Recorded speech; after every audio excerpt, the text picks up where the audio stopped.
A Suècia vam reconèixer Palestina i el govern també ho va fer.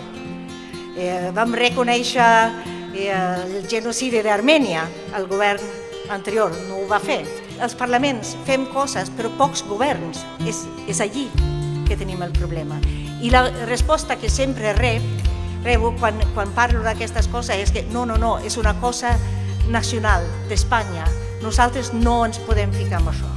No hem d'opinar, és una cosa interior. Espanya, o el govern d'Espanya, no té cap iniciativa de diàleg, sinó venen amb les amenaces de l'exèrcit o venen amb altres amenaces i treuen el dret a l'idioma. En el meu país, Suècia, fa molts anys que no tenim guerra, 200 anys i pico, vam ser una unió de més països. Noruega va dir no volem ser més part de Suècia, volem la nostra independència, i els suecs es van sentar, van dialogar i van decidir com farien aquesta repartició. Doncs Noruega és un país independent i som tan amics. Dinamarca, Finlàndia, els països bàltics, Luxemburgo.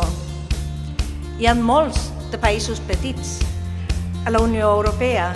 Vosaltres no sou petits, sou quasi igual com nosaltres a Suècia. Si decidiu en les vostres eleccions ser un país independent, no hi ha res que digui que no podríeu també estar a la Unió Europea, a part del veto d'Espanya.